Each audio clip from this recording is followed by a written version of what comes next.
औज़ुबिल्लाहि मिनश्शैतानिर्रजीम बिस्मिल्लाहिर्रहमानिर्रहीम अस्सलामु अलैकुम वरहमतुल्लाहि वबरकातुहू। तो अब हम बात करेंगे अपने क्वेश्चन नंबर 11 के बारे में।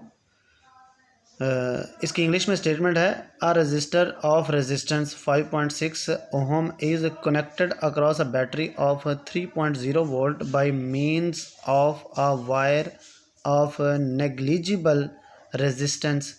अ current of 0.5 ampere passes through the resistor.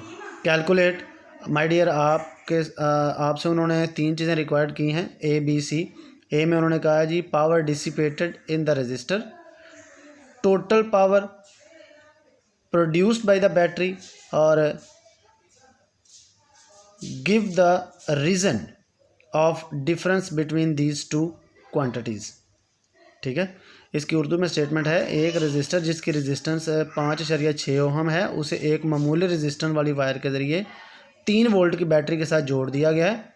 अगर उस रजिस्टर में से 0.5 यानी कि 0.5 एम्पेयर करंट बहता हो तो आपने तीन चीज़ें फाइंड आउट करनी है जी। रजिस्टर में सर्फ होने वाली पावर मालूम करनी है आपने, बैटरी की कुल पैदा होने वाली पावर मालूम करनी है और इन दोनों मकदारों में फ़र्क की वजह बतानी है।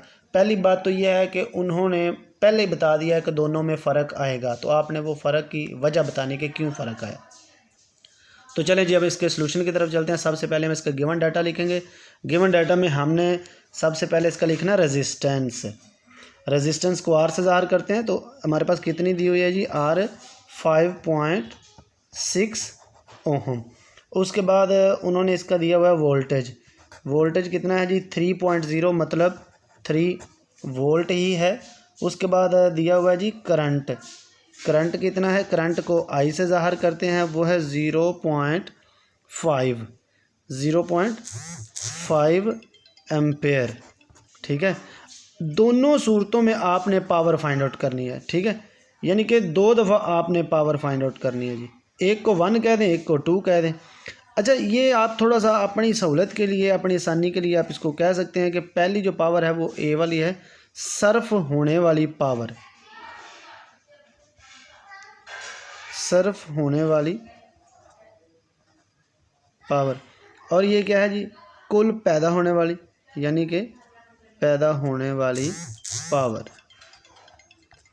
ये हमने दोनों चीज़ें फाइंड आउट करनी है। ठीक है, तो माय डियर इसके सलूशन में हम इसका फार्मूला लिखते हैं पावर का। P इज़ इक्वल टू सबसे पहले लिखेंगे आई वी। अभी ये जो हमने आई वी का फार्मूला लगाया ना, इससे ये क्या होगा, जितनी भी पावर प्रोड्यूस होगी, पैदा होगी, वो वाला फार्मूला इसके लिए इस्तेमाल करेंगे। तो यहाँ पर लिख सकते हैं पैदा होने वाली पावर। पैदा होने वाली पावर जो है वो हमारे पास कौन सी है, 2 है, तो ये इसको हम लिखते हैं 2। P2 इज़ इक्वल टू आई की वैल्यू हमारे पास दी हुई है 0.5 और वोल्टेज दिया हुआ है 3। तो माय डियर जब आप इन दोनों को मल्टीप्लाई करेंगे तो आपके पास आ जाएगा तकरीबन 1.5 पावर है, यूनिट आ जाएगा साथ में वाट। अब आ जाते हैं जी इसकी सर्फ होने वाली पावर। सर्फ होने वाली पावर, अच्छा जब सर्फ होगी तो इसका मतलब उसमें रेजिस्टेंस इन्वॉल्व होगी, तो यही फार्मूला हम रिपीट करते हैं। तो ये हमारे पास 1 होगा, P is equal to I V, मगर यहाँ पर रेजिस्टेंस में इन्वॉल्व होगी तो V is equal to I R होता है ओहम के कानून के अकॉर्डिंग, यानी कि ओहम लॉ के according V is equal to I R होता है। V की वैल्यू यहाँ पर पुट कर दें, आई वैसे का वैसे आ गया, V की जगह आ गया जी आई आर। ठीक है, तो ये हो गया आपके पास आई और आई कितना हो गया आई स्क्वायर इंटू आर। आई की वैल्यू आपके पास दी हुई है 0.5 और ये इसका स्क्वायर है तो आ गया स्क्वायर। आर आपके पास दिया हुआ है 5.6, तो ये जब आपने 0.5 को इसका स्क्वायर लिया तो आपके पास आंसर आ जाएगा 0.25। तो ये 5.6 जब आप इन दोनों को मल्टीप्लाई करेंगे तो आपके पास आंसर आ जाएगा 1.4। ठीक है, अभी आप देखें ज़रा, हमारे पास पैदा होने वाली पावर थी 1.5 और जो सर्फ हुई है वो है, यानी कि जो आगे सर्व की गई है वो है 1.4, तो दोनों में फ़र्क आ गया। तो आपने माय डियर यहाँ पर फ़र्क की वजह बता देनी है। वजह बता सकते हैं यहाँ पर, यानी कि रीज़न।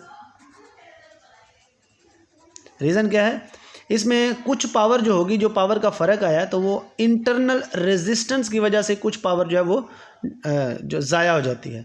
ठीक है, यहाँ पर कह सकते हैं कुछ पावर इंटरनल रेजिस्टेंस की वजह से ज़ाया हो जाती है। बस जी, ये हमने रीज़न बयान कर दिए। ये था जी हमारा question number 11। I just hope कि आपको अच्छी तरह से समझ आई होगी। अब हम अपने नेक्स्ट चैप्टर का जो आगाज़ है वो अपनी अगली वीडियो से करेंगे। तब तक के लिए अल्लाह हाफिज़, अस्सलामु अलैकुम।